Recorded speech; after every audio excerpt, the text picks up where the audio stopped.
Welcome, ladies and gentlemen, to another episode of Mango, Bobo, and Donovan's Void.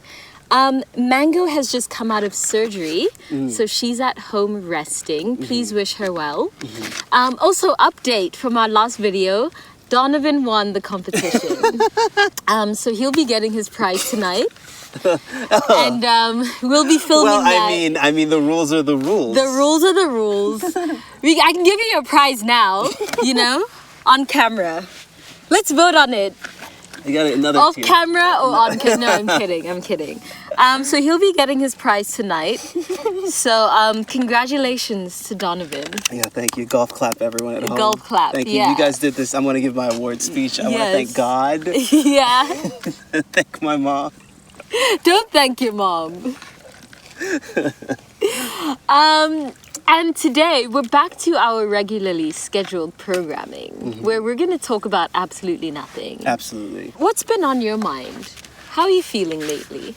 Oh, man. I'm very interested in everyone losing their mind. I don't know. I'm just interested in kind of our collective psychosis. Yeah. I'm interested in kind of the unraveling of people's personal lives on the internet. The usual. I don't Yeah. know. How are you feeling? What are you into? What have you been into these days? I've been really interested in other people's relationships. Something I've been really fascinated by lately is like touch starvation and the mental health effects of very like interesting. touch starvation. And you made a really interesting observation the other day, which is that a lot of just uselessness in the world comes from touch starvation. Like, we don't talk enough about touch starvation as a mental illness. Yeah. Especially, like, we are the most touch-starved generation. We're touch-starved from our friends. We're touch-starved intimately. And what are the mental health implications of going months or years? Obviously, I'm not talking about people who are asexual. Right. But like the mental health implications of going months or years without being touched. Yeah. You know? Yeah. Today on my Instagram story, I asked people, what do you fight about the most with your romantic partner? And the most popular answer was like chores, like household work. Yeah. But another common one was like sex, like sexual incompatibility. And I've just been thinking a lot and just have been really curious about like, as we are the most mentally ill generation, or maybe we're not and we just talk about it the most, but it seems that we are, just by the way we move through the world.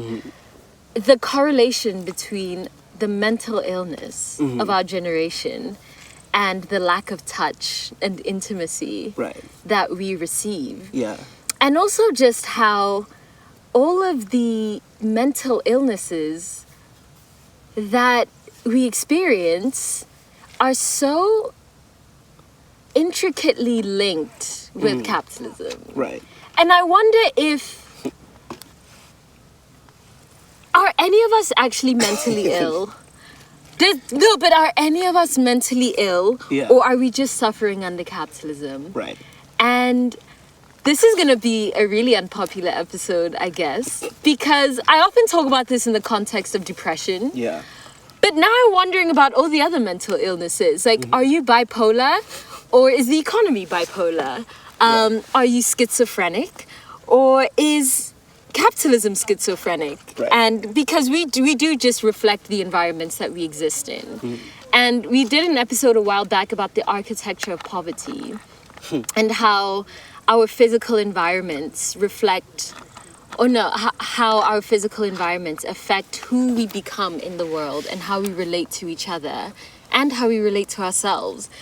And I've been interested in how like market fluctuations affect our mental, because we're about to go into a recession. Right.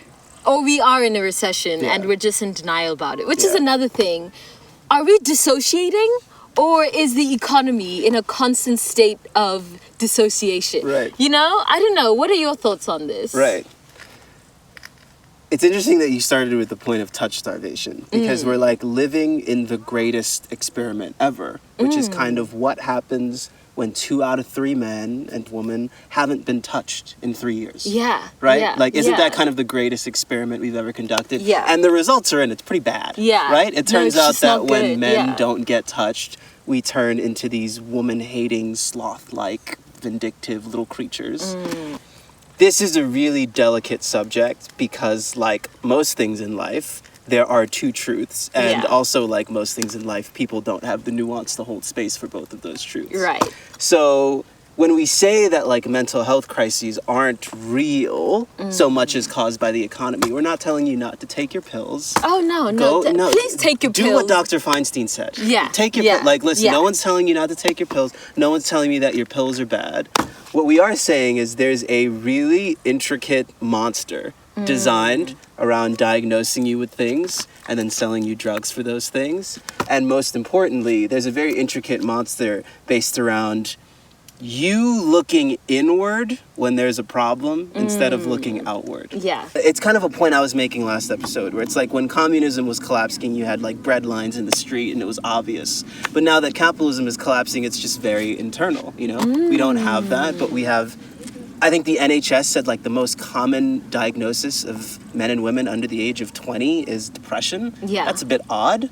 Why does every man in their 20s and in their 30s have erectile dysfunction? Let's That's talk a bit about odd. it. Why Let's are talk there about it. millennial ads for erectile dysfunction? Yeah.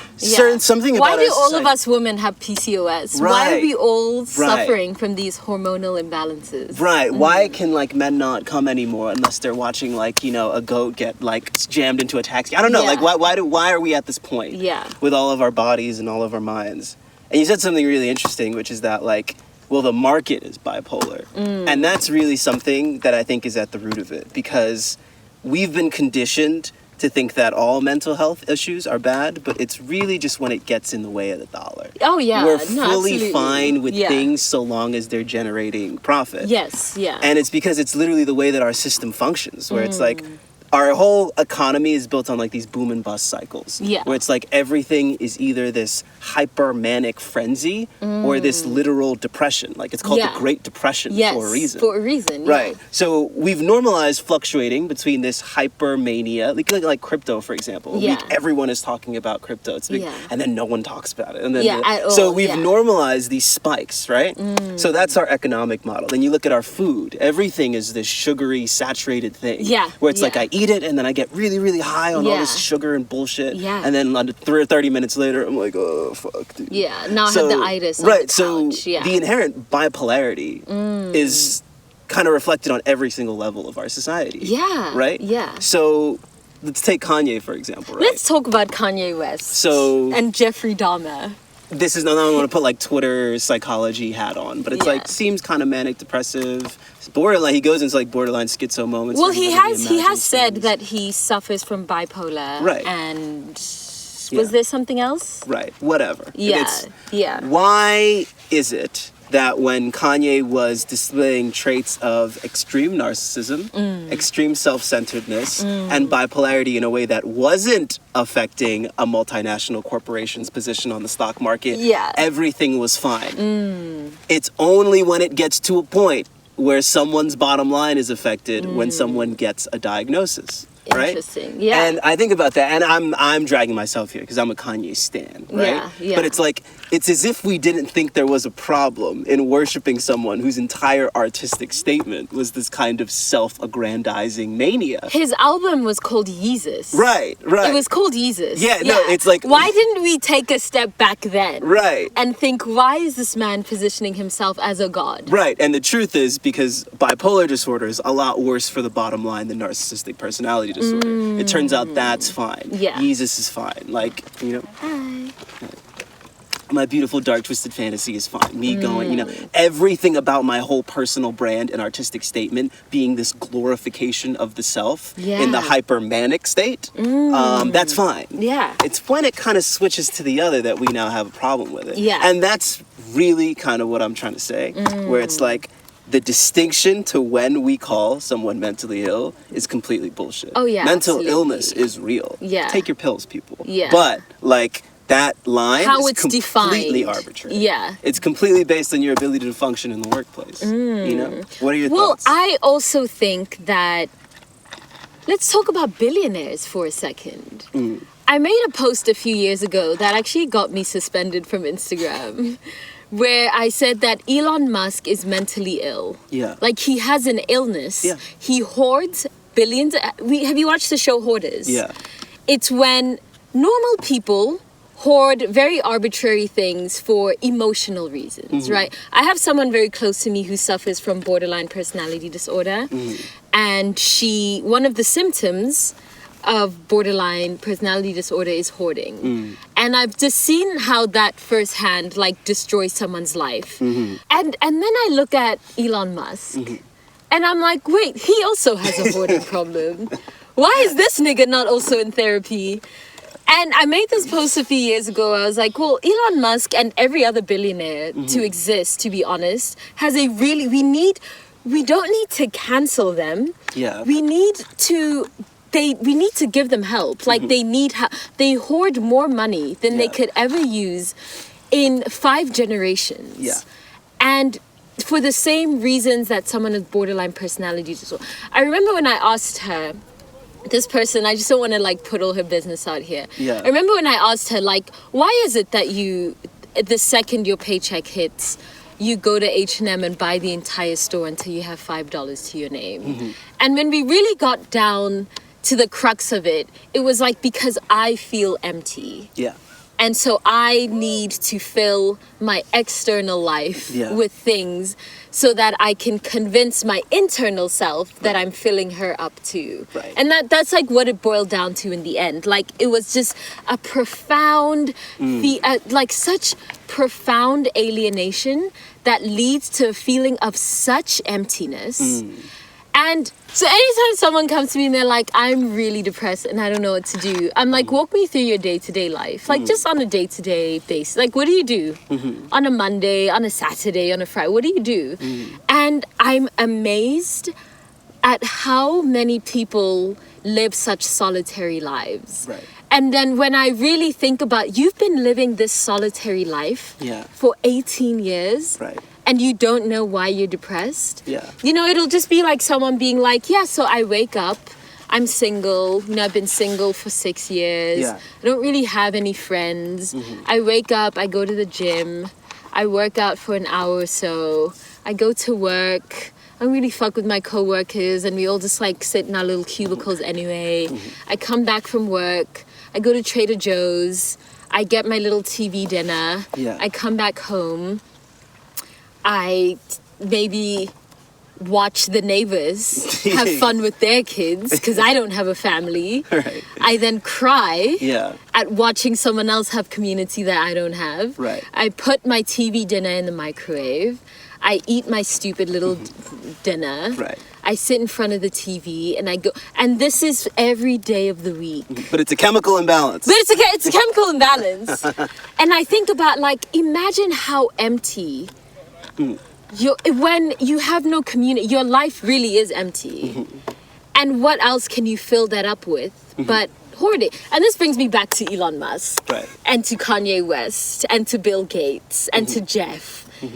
And I just think about how emptiness just like leads to billionaires. And like that is really like the core. If the aliens were to come down and be like, why do you guys have so many people who enjoy watching other people starve? The answer would be because their lives are so profoundly empty. They need to consume. It's all they have left. Right. And people were really offended by that. And they're like, you're trivializing mental illness. Yeah. Elon Musk isn't fucking mentally ill. He's an asshole. He's a white supremacist. I'm like, well, he's both. Like, he's clearly... Right. He's clearly someone who grew up in apartheid South Africa and thinks black people are put on this planet to serve him. And also lives a profoundly empty life because he's had no genuine love in his life. Yeah. And he's only viewed people in relation to what they can do for him. Yeah. And clearly, even with the way that he's just firing people, you know, like billionaires, the way that they view people. Yeah.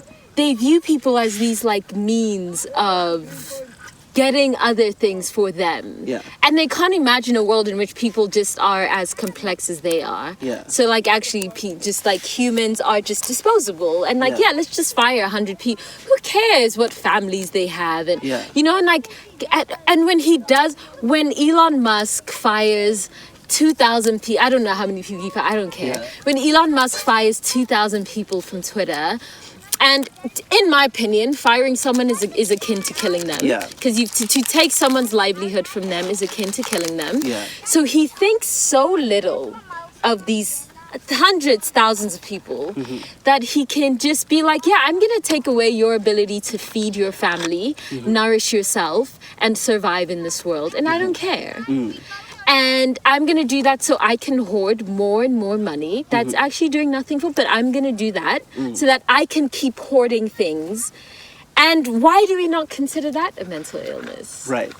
Something that's really interesting in the definition of depression that kind of no one talks about is how much memory loss is entitled. Like depression's effect on the human mind creates a lot of memory loss. Yeah. You notice that amongst depressed people, they won't remember something that Drag happened. me. Yeah. Yeah. And short-term memory loss is just a very common symptom of just like mental deterioration. Yeah. You see it in elderly people. And as capitalism progresses, I just think we have this collective amnesia, this inability to make new memories. The reason I say that is like when you look at someone who's clearly this kind of like vacuous hole that can't be filled, like Elon Musk. Yeah. It kind of reminds me of just our collective inability to like make new meaningful memories. Because we can't hold We can't onto hold it. meaning. Yeah, it's like Yeah. that movie Memento. I don't know if you've seen it, but I people haven't. listening have. It's this guy who has this memory disorder. He only remembers recent events, and other than that, he has no idea who he is.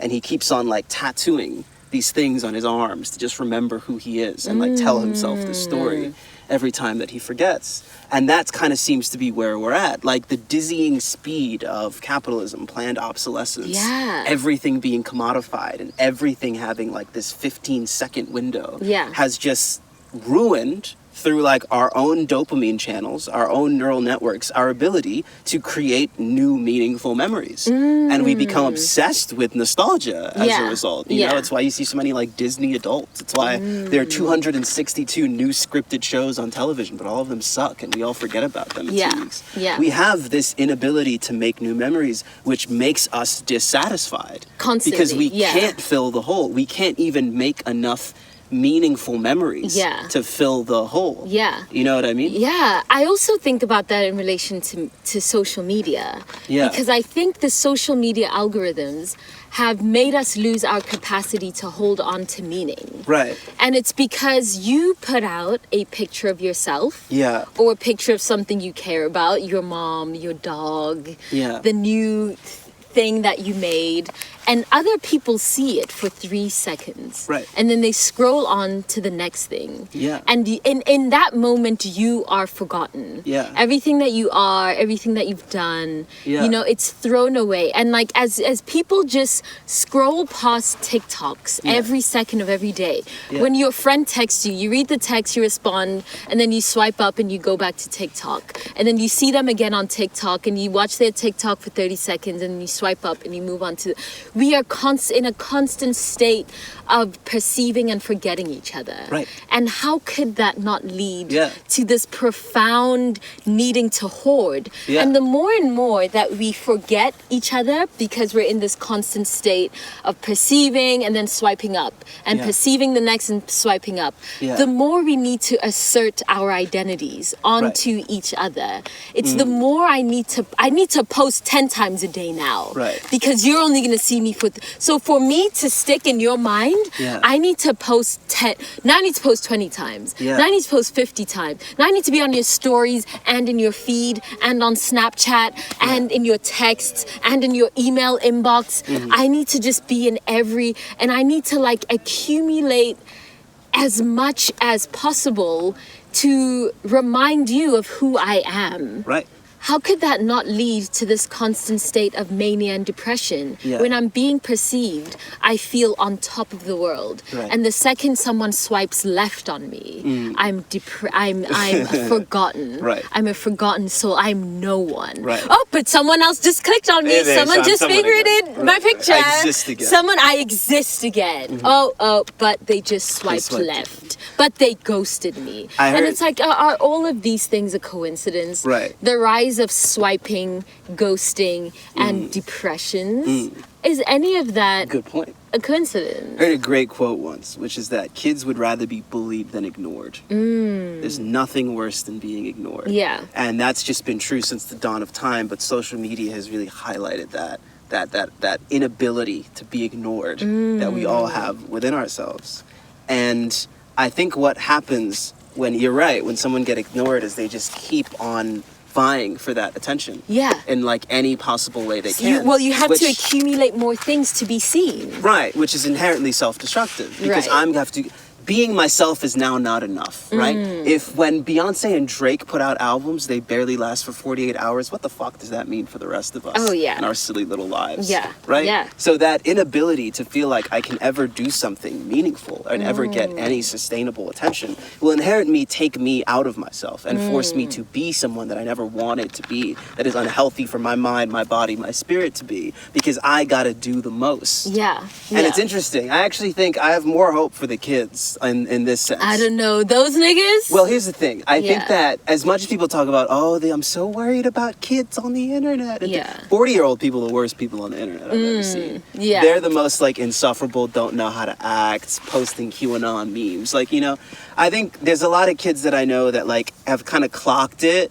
They've kind of seen how cringe the entire internet is, and they're like, I'm just gonna have like one Instagram picture, and like, I'll be on TikTok, I'll be on Twitch and shit, but like, Yeah. I'm good. I'm gonna live in reality. Right, like Yeah. they look at millennials and like Gen Xers, and they're like, well, this is kind of cringe. But I do think millennials and Gen Xers, young Gen Z people, are really kind of the guinea pig generation of this whole Yeah. thing. Yeah. It's we kind of had this demand within ourselves, and I think it comes from being told that like you can do anything. We were the first you can do anything generation. Yeah, and it shows. Right. Yeah.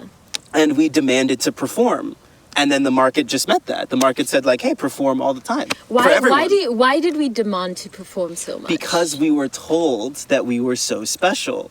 We were raised in this kind of end of history era. Like, I'm talking about someone like a 90s kid, right? Yeah. Where it's like, a lot of the great disputes of time have been settled, and it's time for you to just go on and be the greatest person to ever exist. There's nothing stopping you. It's the myth of human progress era, that like everything has been settled, Yeah. and it's time to progress, and it's the Obama's president, and women have, and like anyone can do anything. So Yeah. we were the first generation of kids to be told like, hey, what do you want to be when you grow up? No generation before that was ever asked that. And of course, we looked at the people getting the most attention, doing the least, right? Yeah. And we said we want to do that Yeah. because we're stupid little chimps that just Yeah. want pleasure without much suffering.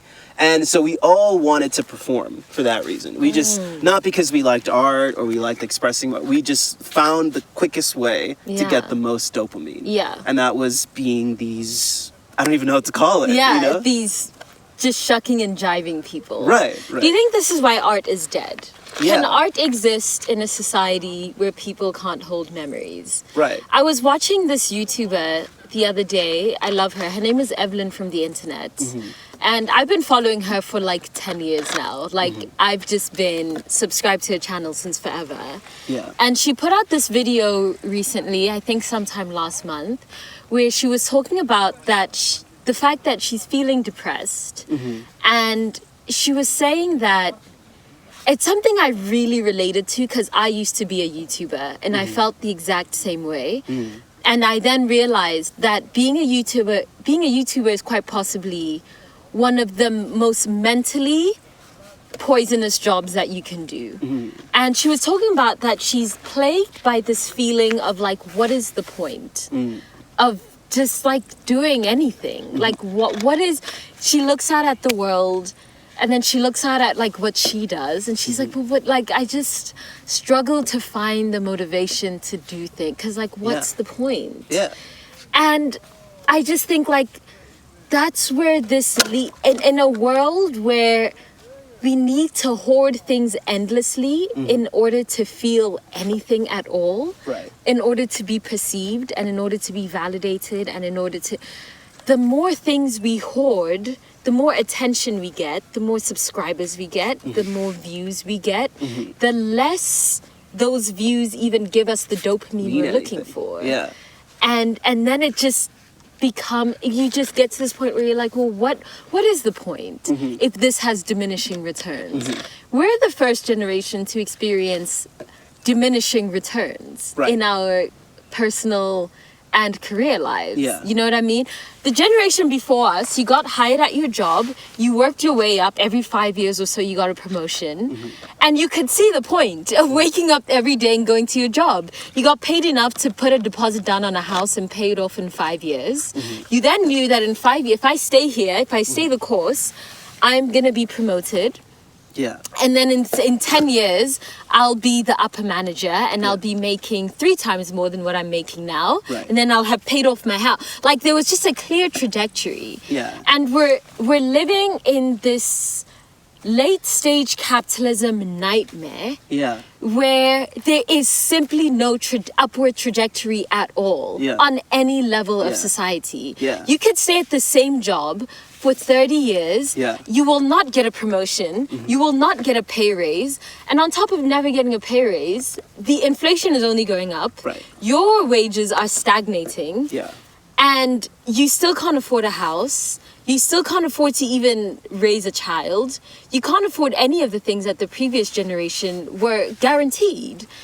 And we're not at this point where everyone's like, well, these niggas are lazy kids these days. But it's like, how could they not see our existential suffering? Well, it's- Of like, what is the point of doing anything in a society that cannot hold on to anything? Where everything is just a black hole in which things just fall through. It's reflected on every level of the society. Like, you Yeah. could see it in like US Treasury bonds. US Treasury bonds are just like, the simplest way to put it is just like investing in the country, right? So every year they issue these bonds, and this year people bought a lot of 5-year bonds, which Yeah. meant people said, okay, I could see in 5 years Yeah. this is still worth buying in. No one wanted to buy 10 years bonds. And then you think Interesting. about that, and then you Yeah. think about the definition of depression, which is an inability to see the a point. brighter future. Yeah. Or Yeah. an inability to wrap your head around a world that could get better.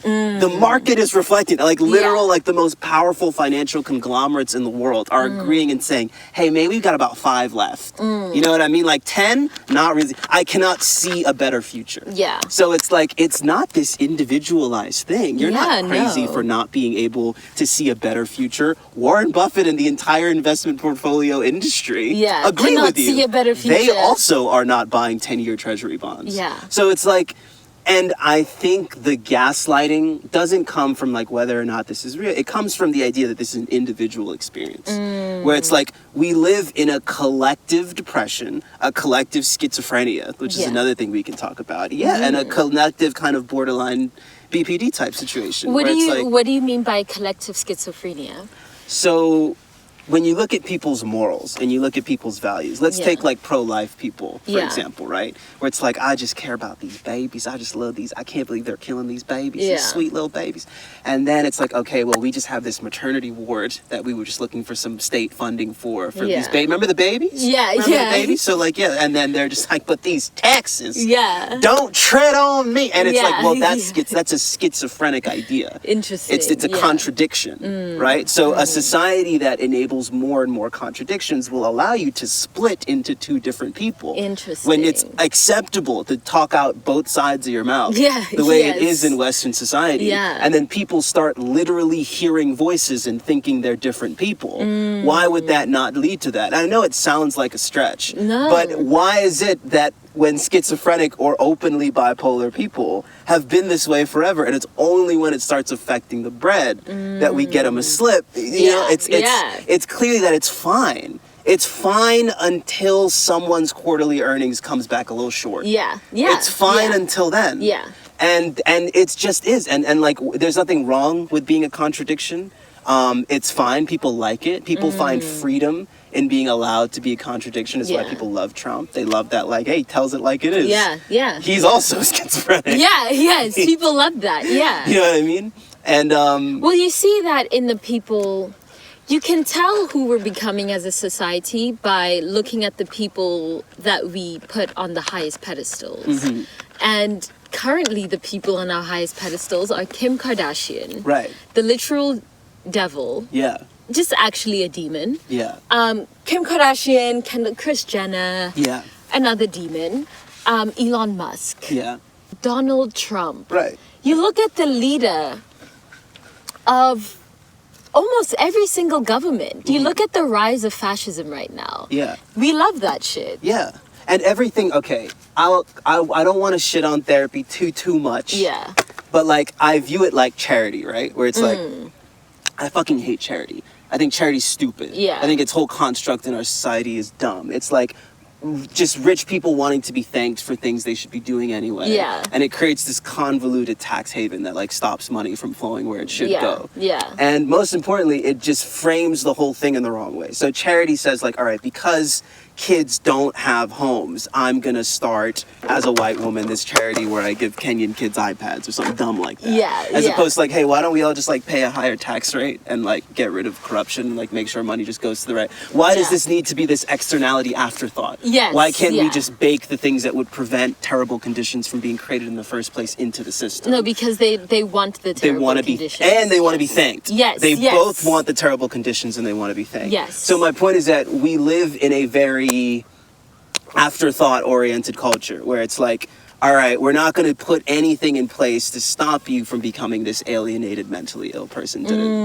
We're actually just going to wait for it to happen, step in after you, charge you for it, Yeah. knock you over the head for it, create an insurance industry around that, and then, right. yeah. So it's like, there's nothing preventative about our culture at all. And then when people point that out, they go, okay, well, you're being inconsiderate to this. It's like, no, I'm just saying that, like, nothing's going to get better until we take preventative measures. Yeah. You have to No, stop literally. people from becoming bipolar to begin with. Yeah, Which is yeah. maybe not, like, glorify it on every single level of Yeah, our society. yeah. Or it's like, if you want to stop school shootings, maybe, like, every single movie shouldn't be about, like, a good guy waging violence with a gun. Yeah, And yeah, like, yeah. guns are the problem too, but it's like, actually, let's just, like, think about why we have a society that keeps producing schizophrenic, violent, bipolar, narcissistic, alienated, Yeah. depressed assholes. Yeah, why is that who we all are? Right. Why are we all that? Yeah, and then why did we just let, like, 13 people monetize fixing us? Yeah. You know? Yeah. You know, at least we could approach fixing ourselves collectively instead of letting, like, 10 multinational corporations in a trench coat sell us the solution Yeah. to the problem they cause. Yeah. You know? So it's not like, once again, take your pills, people. Yeah. I'm just saying, like, Can we it's not your interrogate? fault. Yeah, You know? yeah. And other people are just as bad as you. Fuck, they're worse. Yeah. They just have money. Yeah. People with money are 10 times more mentally ill than you. Because how did they get all that? Like, No, it's why do very you true. need 5 yachts? Like, fam, are you okay? Yeah. When we see someone drive past us in a Ferrari, Right. instead of envying them, Yeah. can we give them a pamphlet Yeah. to, and just like as a support group? Yeah. Can we look to them with sympathy in our eyes Right. and not envy? Yeah. Like, why do you need to drive the loudest, gaudiest, most expensive, fucking the worst car for the environment? Why do you need to kill tens of thousands of black and brown people so that you can buy a chunk of metal that destroys the planet? Right.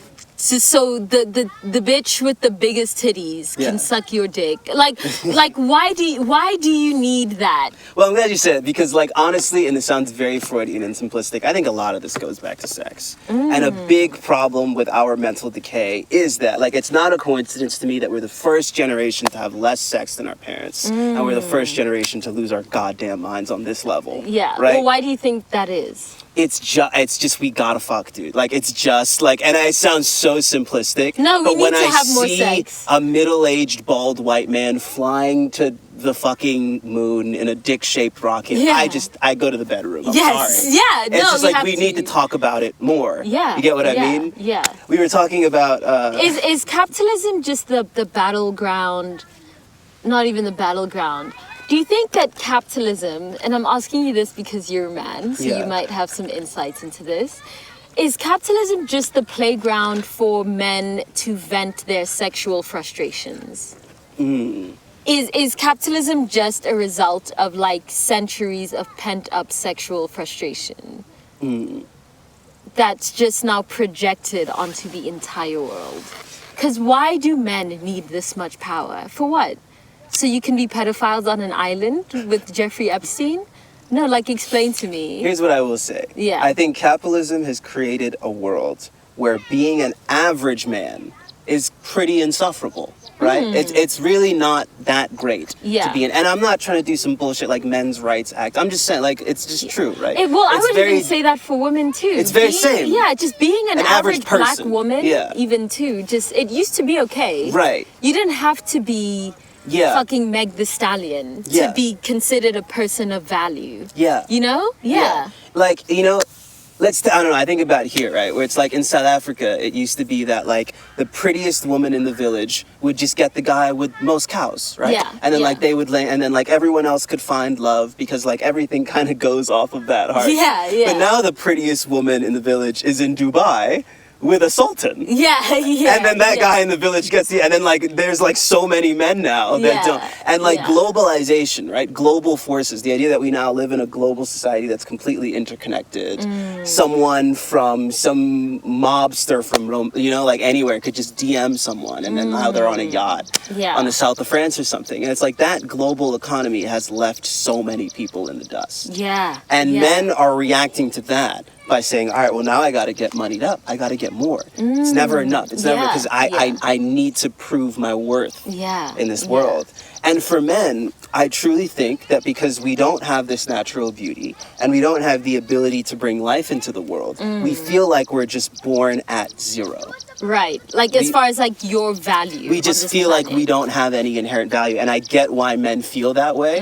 I wish that they didn't. Yeah. The reason why the world is such a bad place is because men feel like they're born with no value. But I get why we feel that way. Everything is telling us that we have no inherent value. Yeah. I think to be a man is to have like the blessing of like being able to do anything you want and get away with anything you want, but being burdened with the idea that you have no intrinsic value. And I think being a woman is being burdened by the idea that, okay, here's your specific lot in life. Shut up, look pretty, you know, blend in. But you do have this inherent value. You can bring life into the world and you are pretty. And someone will just want you because you exist. And that's the way that the patriarchy really fucks men and creates this dynamic that was the breeding ground for all these psychopaths, the Elons, the Jeffs.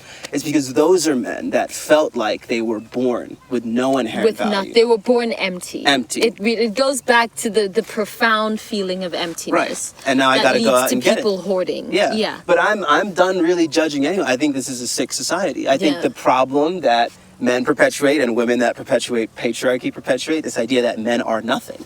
You are nothing if you don't have some value to bring. And then we look at these psychopaths and we wonder why they feel like bottomless black holes. And it's like, well, society told them that they are nothing. And it's a blessing to be a man. I'm not complaining. It just does come with this psychological cost.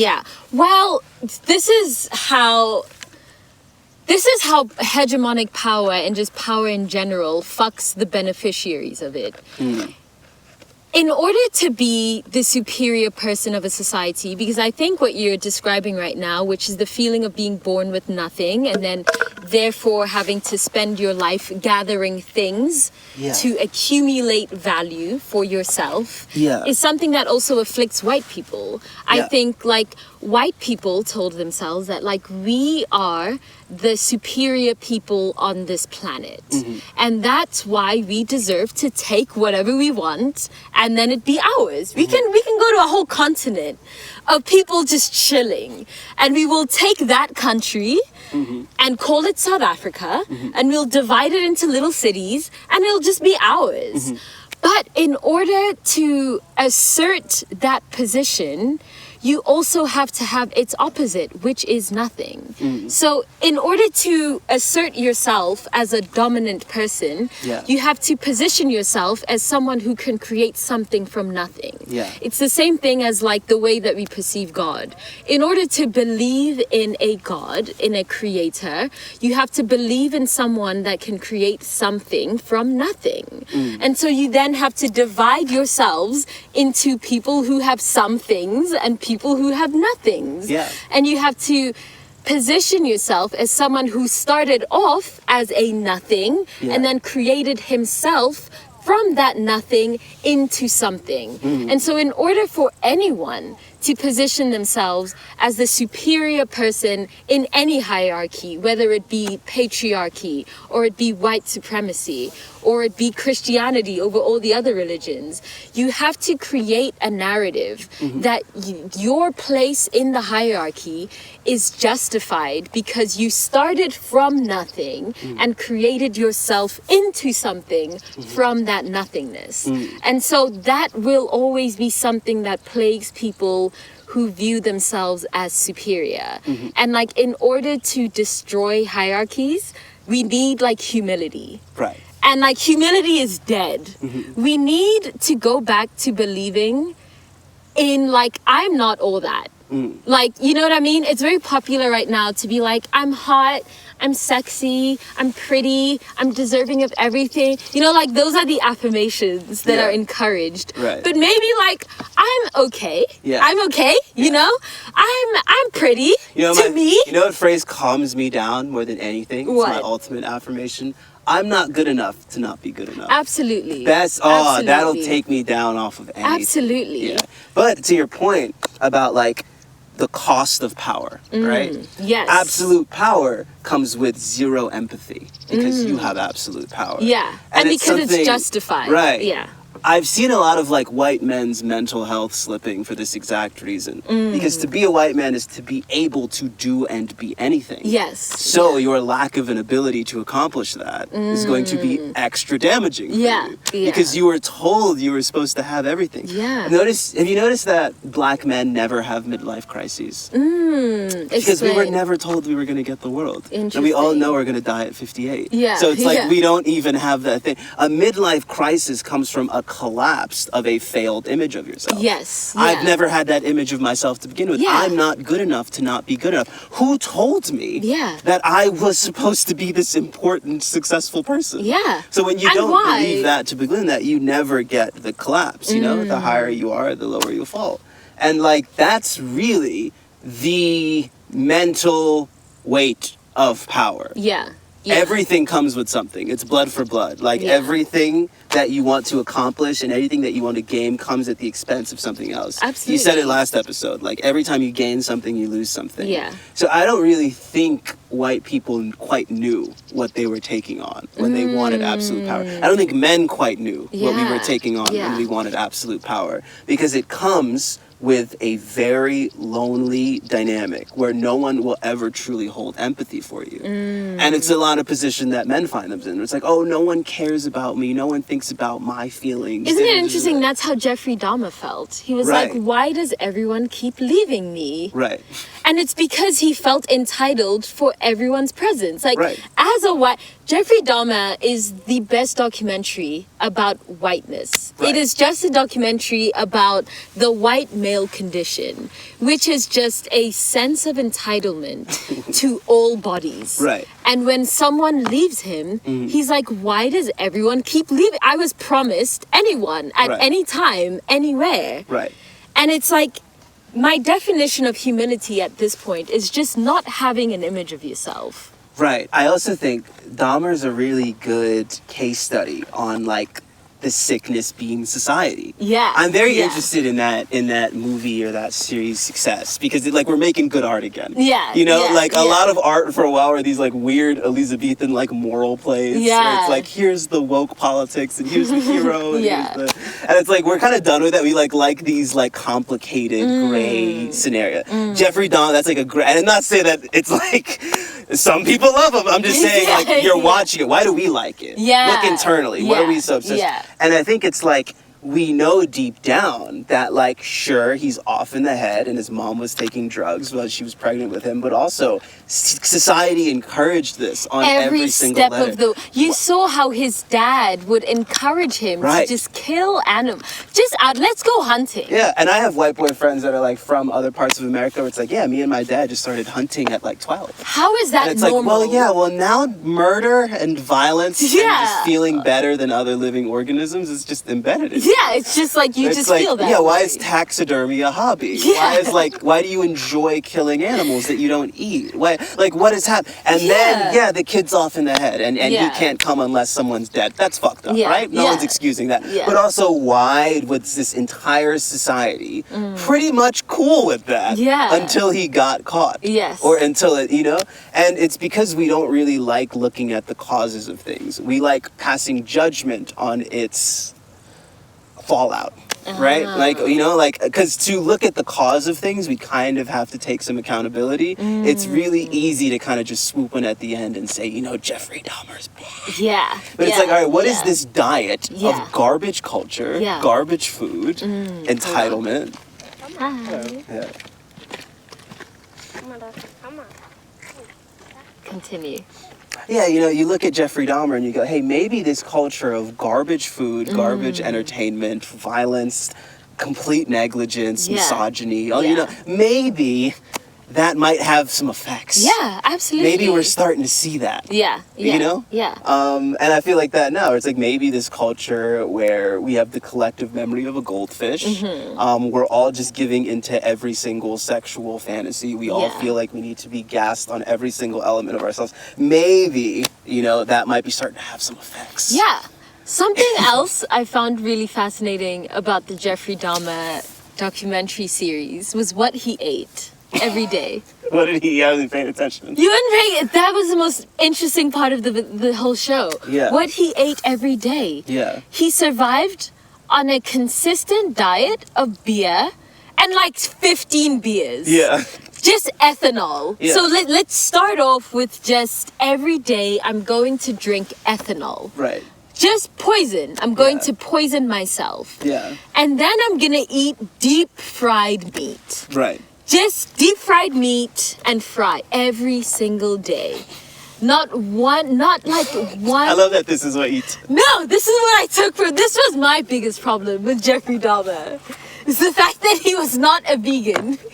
I like this. Now, this could get veganism to pop off. Yeah. Non-veganism leads to Dahmer. Exactly. You see? I like that angle. That we should run with that. That's hilarious. But no, I found Jeffrey Dahmer's diet to be profound because he actually just woke up, poisoned himself, and then just ate dead animals that were deep fried. Yeah. Not one living thing ever went into Yeah. his body. And- He just ate death and poison. Right. And that is the American diet. Right. It really is just death and poison. And I'm not even saying that everyone has to be vegan. Like that's not even where I'm at with it. Yeah. But can we as a society evaluate how many animals have to die for our dopamine? Not even for us to be healthy, but just for our pleasure. Is it normal? Is it normal Yeah. that tens of thousands of cows have to die Yeah. just for your lunch? Is that normal, guys? Yeah. And that's that, like, where does that lead? Right. Like, where does every day from the second you're born, hunting animals for fun, dissecting them in your garage, and then going home to eat more animals, and then wearing animals, and then, like, how could we not be a society that looks at other organisms, Yeah. other sentient life, Yeah. and not look down on that? Like, how could we? We're a culture who've trivialized and commodified death in a way that's really disorientingly disgusting. Yeah. And I kind of Yeah. saw it this week when like Takeoff died. And let's talk just about how it was. I know so many artists hit up their managers and were like, let's get the Takeoff content. Can you send me these? Yeah. And it's like, it's just a moment for content. Yes. Your death was a trend. Yeah. Someone And hopped so was on. your life. And so was your life. Yeah. And because we have the attention span of a disabled goldfish. We've just moved, and we're terrified of that deep time. Death is scary enough, but I think death is even scarier to people now that we see how quickly people move on. Yeah. And that makes us act even crazier in life, because we all act crazy because we're scared of death. We're trying to run away from it. But now that death has no dignity, Yeah. we're even yeah. more scared of it, and therefore Yeah. we live even crazier. And it's like, to commodify death as well, where it's like there's an industry around death, There right? absolutely So it's like is. with musicians, labels take out life insurance policies on you, and your streams go up when you die. Wow. So listen, like, honestly, whether you want to live or die, that's fine. So when I'm meeting with my A&R and I have this cup of lean, and he knows that I drink 17 cups of lean a day, he's looking at me and saying, well, hey, at the end of the day, if you live or die, I'm still getting paid. I Yeah, might get paid yeah. a little more if you die. Yeah. So why would I step in and say, hey, buddy, maybe comethazine 17 times a day Yeah, it's isn't not it. Yeah. isn't it? And this is something I've really noticed that addicts struggle with, because they have a problem, right? Right. I'm an alcoholic, I'm a pill addict, I'm whatever.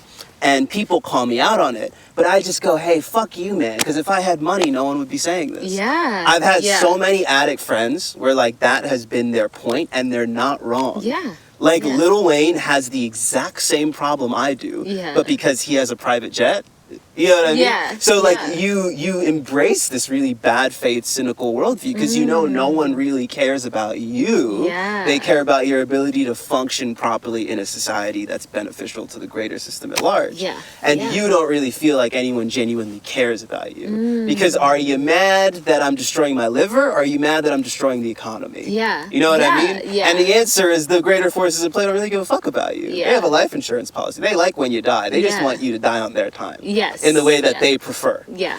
And, like, that's why it becomes very hard to pull yourself out of addiction. And I've noticed that. It's because, like, hey, the whole world is operating on bad faith. Why Yeah. should I operate on good faith? Yeah. It's a whataboutism. Yeah, and Yeah. for people who work the program, which, like, if you're struggling with addiction, I really think it's the only way to do it. Yeah. You have to accept something bigger than yourself. You have to kind of believe in something bigger than our selfish desires, because when you're just chasing that like the rest of society, Yeah. and you have an issue with something, Yeah. you will go down that path. So you have to quit or whatever for other people. Yeah. You have to quit because of your parents, your kids, or whatever. You have to do it for something bigger than yourself, because that kind of thinking, or that kind of thing that addicts have clocked of, like, hey, is the problem me? Because I know successful people that are Yeah. getting away with way more.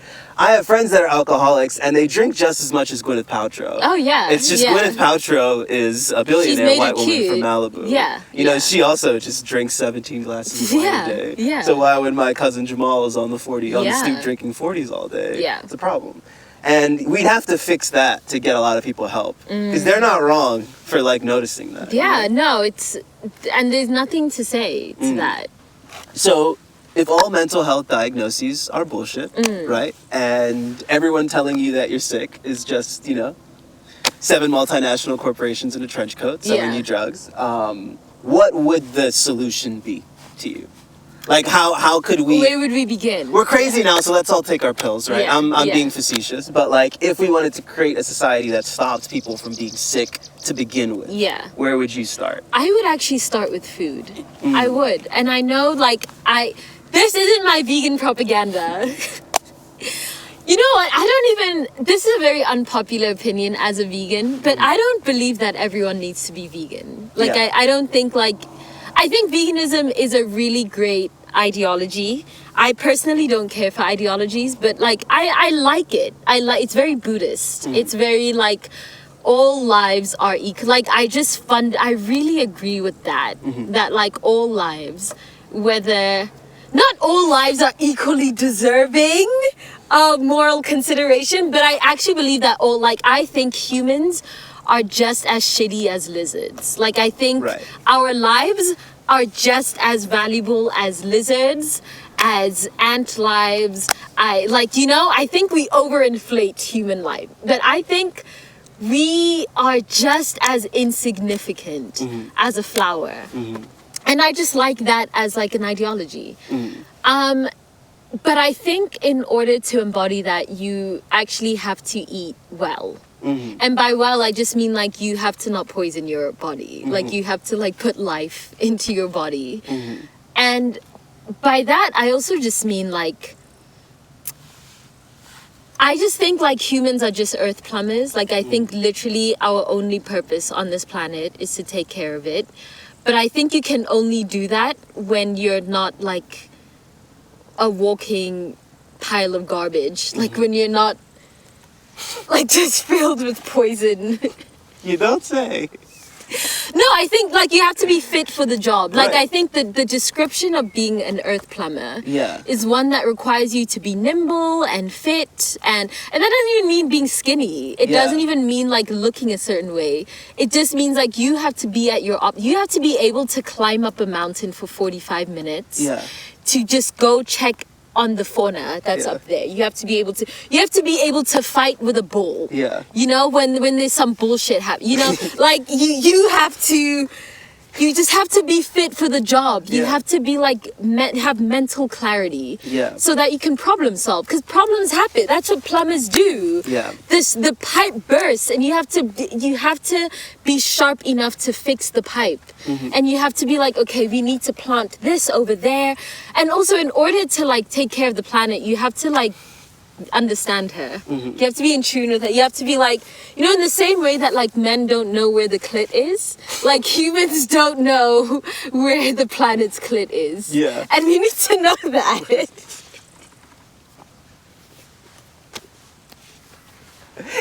So we need, No, that's a good point. no, we like Listen, need to understand like Yeah. life, Yeah. and we need to like be fit for the job. Yeah. And we also need to like, the only way you can respect nature is also to respect yourself, because you're part of it. So Yeah. like you need to also like not treat your body like a trash can. Yeah. You need to be like, okay, like let me take care of my mind, Mm-hmm. let me take care of my body, let me take care of my spirit, and then let me make sure they're all on the same page. They're like all none of them are fighting. Mm-hmm. Yeah. You know, like, you know, and you just can't eat McDonald's. You can't eat McDonald's. Yeah. Yeah, so I would start there, because I just think like everything else doesn't matter until like you are healthy, Yeah. like mentally, physically, and spiritually. Yeah. Food is a very big part of that. Yeah. I've noticed that just living in a place with less toxic food. I just Yeah. feel Don't you feel, but you know what I was Infinitely. also saying to you the other day, that like I find you more attractive now than I ever have. And part of it is because you're so much healthier Yeah. being here. But another part of it is like you look good here. Like you look best against ocean and foliage and blue sky. Yeah. Black people look really bad in cities. Have you noticed? Like we look really bad against concrete. Like the melanin in our skin, Yeah. it doesn't look Yeah. good And we're against vitamin D like deficient. cool. We get Yeah, depressed. we're vitamin D deficient. We need like sun. Yeah. Like we look really good Yeah. when we're like warm looking. You Yeah. know, like you've seen sun Yeah. and you're around greenery, because we look really good in colors, you know. Yeah, yeah. And we're around flowers. very true. Yeah, like black people, we look really good. Like yellow, Yeah. no black person looks bad in yellow. We Yeah. look incredible. Yeah. We look really good in green. We look really good in blue. Yeah. And like that's why we just are uglier when we live in the West. Right. Have you noticed? Yeah. Like we just are. Yeah. And it's because like that's not our aesthetic. Right. We're not, and like white people look good in the snow. Yeah. You guys look great in the Yeah. snow. Yeah, no, it's you true. know, when you're burning in the sun of Australia because you're not supposed to be there because that's stolen land. When you're gallivanting in the mountains of South Africa because you've stolen the land, you just don't look cute. You look burnt by the sun. What if It's we not for reverse you. colonization by just really selling the white people the Caucasus? No, really, the Caucasus, they look so good in the mountains. Should we create a resort in the Caucasus? No, I'm creating a resort. Listen. And just What gas if them? look, bitch, Becky, your blonde hair against the pale white snow is immaculate. No, like your blue eyes glistening against this the icy this is gonna be our mountain plan caps. to take South Africa back. No, this is how I'm taking my land back. Suzanne, have you seen your hair against the Swiss Alps? Bitch, you look like a glazed donut. That's fucking Get the hilarious. fuck out of here. It'll work better than anything we're doing now. Absolutely. And then we need to tell Terrell that he looks incredible.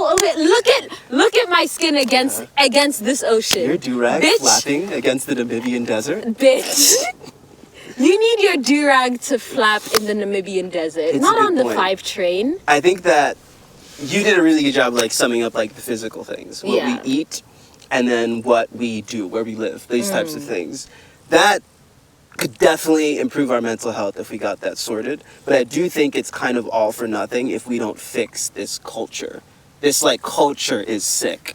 And Yeah. we will perpetuate this sick culture no matter where we live or what we eat if we don't like mentally snap out of it. And I think the only way I could see the world getting better is if when I come to my therapist talking about feelings of anxiety and worthlessness caused by my job, Yeah. instead of her telling me to take these 2 big pills when you wake up and take these 2 big pills when you go to sleep, Yeah. she said, hey, why don't you poison your boss? Yeah. Why don't you just Yeah. slip a little thing in their coffee and then Yeah. you guys turn that into a worker co-op and then you all just get paid more. Yeah. Why not? You know what I mean? Like, it's like Yes. if methods of mental health and counseling were not efforts to neutralize genuine Absolutely. resentment, Yeah. genuine earned resentment, Yeah. like earned grievances, Yeah. and not channeled into this thing where it's like, okay, look inward, and it's all about that time your dad hit you at your 8th birthday. But if it was maybe I like, get hey, kill your boss and your landlord, and you will all get more money, and then you'll be less I miserable, hear and you won't you. have to come to this office and give me $200 an hour. I don't have the energy to kill my boss on a diet of Krispy Kreme That's true. donuts That's a good and point. maple glazed And maybe that's bacon. why that's what they have in the conference room. That's exactly why There that's you what you have in the Yeah. conference room, in the cafeteria at school. Yeah. I don't have the enough No, just I've like worked- healthy cells in my body. I've worked in corporate America my whole life. I've never been given a bowl of kale. Never. Because he knew I'd kill him. No, he knew. My last he boss knew. He knew. He knew mushrooms. he knew if there were mushrooms in the school cafeteria, Right. you'd be too smart to just sit in the classroom Right. and learn about rocks. Like the most revolutionary tool that we have is our bodies. Yeah. And the first thing they have to do to quell dissent is to kill our bodies. Yeah. Is to make sure they work just enough. Yeah. Just enough to do slavery, but Yeah. not any more than that, because then we would revolt. Yeah. So we need to start with kale. And We I do. think the second thing they do after making us sick is convert any genuine class resentment and neutralize it with like faux intellectual medical speak. So it's like, hey, you actually don't hate your boss because he's exploiting you and paying you $15 an hour. Your boss reminds you of your father. Yeah. And you no, I want to kill my boss. No, I actually Yeah, just no, I want wanna 30 kill an him. hour and I deserve it because I've been working there for Yeah. 4 years. Yeah. That's once the medical and therapy and mental health industry stops being a method of neutralizing genuine earned feelings Yeah. and a method of like encouraging a better world that prevents these feelings from ever fucking occurring in the first place. Yeah. That'll, you know, like that's what it's going to take. No, But like absolutely. we can't kind of gleefully participate in the system of like kind of being happy to have a new ailment. People love their ailments. No, people do. Well, 'cause People it's love all it. They put them in have. their bios. They fucking love them. No, it's all they have, love though. being diagnosed. They get They love excited. it. They'll call you up like, I actually have mesothelioma. No, like they Yeah. love having Yeah. a new. So the second, because we've been robbed of our real personality. So of course you love having some obscure disease, because then I can find a Facebook community of other people. The only way that we can find community is through the diseases they've given us. Yes, it's through shared. That is ailments. how fucking alienated we are. Yes. Yeah. Right. So like I get why people love their little disease, but you can't. Because like you No, have you to can't, yeah. resist the diagnosis of being someone with clinical anxiety to have the class consciousness to know like, no, I just get anxious when my boss texts me. Yeah. 'Cause he's an yeah. asshole. Yeah. Yeah. And he's in the Hamptons while we're all here. What the fuck is going on? Like that you have to not be anxious to validate yourself and not Absolutely. gaslight yourself Yeah. enough to clock the real problem. And I think a lot of this shit is kind of just a big distraction from class consciousness. Oh yeah. I think a lot Yeah. of faux intellectual mental health, endless whatever, is a lot of neutralizing class resentment. And then I think a lot of like conspiracy theory type shit is just Yeah. like neutralizing genuine class resentment. No, And I think they absolutely. purposely siphon us off from like the obvious truth, which is, hey, why do we all get paid like $15 an hour, and they have multiple yachts in the south of France? They like give us every means of dividing us to stop us from clocking that. And once again, like, you know, take your pills. Listen, we're all broken now. You might as well take the pills now. No, you might as well. But take them knowing Kale that, isn't like, going to help you now. Right. First, take your pills. Right, but like, just know that the problem isn't you. Yeah, You no. know? Do you think, let me phrase this question properly. Do you think beauty is important at all in like the revolution? Do you think there's anything significant about the fact that the most marginalized people are also the people we deem the most physically atrocious? And You like know, the like- white hegemonic beauty standard. Absolutely. And that standard, you know, like when we get to the bottom of the beauty hierarchy, we get the black woman. Yeah. The dark skin, fat also, just like kinky head. Yeah. That's like the bottom Yeah. of the beauty standard. And then at the top you get Gwyneth Paltrow. Right. And do you think that there is something significant in the process of oppressing someone in telling them that they are atrocious to look at? Right. You know? Yeah.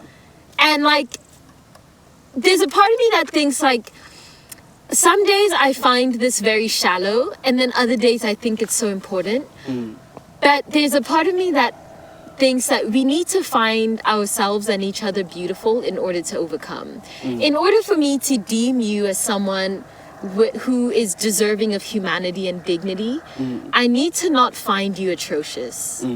And like, we need like oppressed people to actually find themselves like beautiful. It sucks that this is the way the world works, but we only find ourselves worthy when we find ourselves to be beautiful. And like, we kind of do. Yeah. Which is why I think it really is important for us to live in like environments that reflect our beauty or that enhance our beauty. Like this, for example, you know, before we could ever even achieve anything. I think we have to focus on the beauty of nature and completely disregard all human beauty, all thinking, all obsessing, because like, we reached a very funny conclusion the other day, which is that ugly women are the only people with class consciousness. Yeah, yes. And like, you really have to choose between being beautiful and being class conscious. Because you'll like talk to an insanely attractive woman and she'll just think all men have money. Yeah. Because every man she's ever been around, any date she's ever been on, she's just been with men with money. Yeah. And it's like women without those traits that clock like, hey, listen, we're living in a late stage capitalist hellscape. And the consolidation of wealth in the post-NAFTA era. It's only ugly women that understand the whole game. Because they see it, they live it. You know what I mean? And like, a part of me feels like we need to embrace ugliness more. We all need to make ourselves so ugly and so unappealing that we really see this system for the ugly system that it is. You have to know what it's like to be ugly to achieve class consciousness. You know what I mean? Like, I've never met a pretty person that has any fucking idea how the world works. They just don't. They just have the most delusional, insulated, good faith interpretation of the world. Interesting. Because everything in their life has been easy. Interesting. When you're ugly, I think ugly women experience that feeling men experience. It's like, I'm born with nothing. Yeah. Except the difference is And I they have to can't create even value. become anything. Yeah. At least with men, you're born with nothing and you can achieve anything. Yeah. It's why, like, ugly women specifically understand the whole thing. The whole economy. They understand the entire economy. They understand how every single thing functions. And I think disregarding personal beauty is the only way you can achieve equality. Because we all either have to be born with nothing or we all have to be born with something. But why can't we all be born with something? I And would that argue something that's, is of course. Well, but beauty is inherently subjective and it's inherently based on symmetric traits that we all don't have. But I think beauty is... I think we've been scammed by capitalism into believing that like beauty is like micro when really it's very like macro. So like I think that like you look at a picture of Rihanna and you think it's her face that is beautiful, but really we like Rihanna in that context. You like Rihanna in this outfit with this background color, with this hair. Like, is it how much of beauty is about the person versus like where that person, like it's about like how a spoon in an image I get it. is Okay, art, Virgil. but like a spoon in your kitchen is just a utensil. Yeah. So like, yeah, I don't think. I get that, and Yeah. I get that things are based on their context. I think you could put Rihanna on Fordham with some Timbs and she's still Rihanna. She At a wouldn't. certain point, No. we're just chimps that like certain faces and like certain... And it's true, like, white supremacy and capitalism has, like, taken us out of our way. But even before any of this shit, there were just women that were attractive and niggas fought whole wars over them. You know, like, Helen of Troy predates capitalism. You know, like, men have been fighting over... Beauty predates all of this shit. Our obsession with it being a commodity predates all of this shit. And I think that we gotta snap out of it. There's no redemptive qualities in personal beauty. It's not there. It's a huge distraction. Yeah. And it's the inherent basis, even before money was created, that some lives are more important than others. Yeah. It's why you feel worse killing a butterfly than you do killing a moth. Yeah. It's an inherent problem Yeah. with the way we just view life itself. That morality and worthwhileness exists in beauty. Yeah. And not something bigger. And it's impossible. I truly don't think that will ever snap through that. Abolishing capitalism wouldn't even help us with that. It would help mildly. Like, we would truly go right back to just ceding all power to the most beautiful women and the most beautiful people. Yeah. But it's certainly like the problem with our species. If an alien came down here to me, that would be my explanation. Really, it's I'd be beauty. like, so there's this thing called ass, right? Yeah, And like, that would how I would start. Yeah, That's how I yeah. would start when he would ask, hey, what happened? Yeah. What's It's going ass. Right. Yeah. Yeah, you know, it is what it is. Yeah. The best thing that you can do personally is to like opt out of it though. Just don't internalize the outward male gaze or the outward female gaze. Yeah. And I think women know to do that now, and I'd really like men to do that too, because like as much as we never talk about it, we like internalize the female gaze like a lot. Oh, Like, yeah. Men want to be attractive to women so bad, and because we can't, we go out and get money because that's the second best thing, and then that leads to, you know. Do you also think we could just abolish? So, like, a lot of what you've been saying in this episode is that, like, patriarchy really fucks men. And you guys are just in this constant power play with each other about who's strongest, who has the biggest dick. And it's clearly because you guys are very attracted to each other. You guys are very homoerotic. Yeah. I think just like letting you guys fuck each other and date each other, I think the world would be a better place if we all just let you guys be gay. Because you are. You all need to, like, we need to spend 1 year where all of you guys just fuck each other. Yeah. Like, you just do. Man, like, patriarchy is such a homoerotic ideology. Yeah. That I think a lot of its pains come from the denial of homoeroticism. Yeah. Of, like, true, like, just man on man attraction, sex. You guys need to fuck. You need this. My diagnosis of everything, it starts with food, and then we all need to have sex. Yeah. And let's start with men. Go and have sex with each other. Just 1 year. I think it's we would deeper end than that. patriarchy. I think it's just about feeling like you're inherently worth something, no matter what that means, right? So it's like, I have this friend, he really liked the Beyonce album. When it came out, he was like voguing around his girlfriend. Yeah. And she was like, ew, stop that. Like, I don't like that. Yeah. Like, that's just like, ugh. You know, like, that's not manly. That's Yeah. like, and he was telling me about it, and I was like, that's so detrimental to the soul. Like, that's how you want to, like, you don't exist for her gaze, king.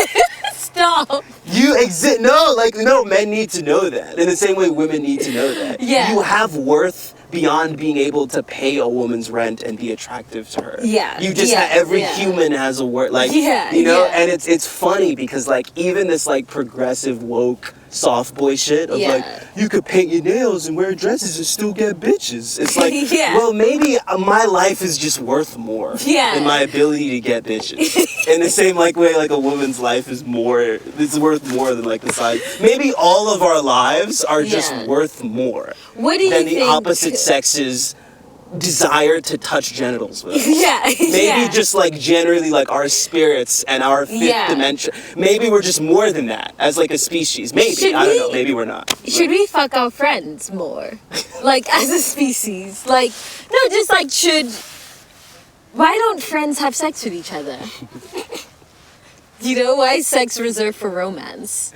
No, that's a big problem too. Either way, we need to touch each other more, and we need to judge each other less. Yes, and that's our diagnosis. Yeah, that's what I'll end on. Go and touch your friend. Maybe you do not have clinical anxiety. Yeah. Maybe your boss is just an actual Marvel supervillain. And for men, you know, maybe before we pick up the gun, you know, pick up your pee. You know, like just sometimes you gotta touch yourself. You know, we just need to be properly touched, and we all need to fuck more and suck less. Yeah, yes. But suck more dick and pussy. Yes. We're the first generation to have less sex than our parents, and look at where it's gotten us. There's something to that. Go have sex right now. If you're listening to this, this is your sign. Yeah. To go get your ass ate from behind. It's important. From behind. You will die. You will literally die. Yeah. You will become Jeffrey Dahmer. Yeah. It's also like, it's a radical act to get your ass eaten from the back. From the front, not so much. You're kind of like a neo-lib. You need to get your back eaten. You're just Elizabeth Warren, getting your ass eaten from the front. Yeah. No. From the back. Right. You gotta go full anarcho-comedy with it. That's from the back. Neck in it. Right. That's the real radical act. I hope people are listening to this with their kids in the car.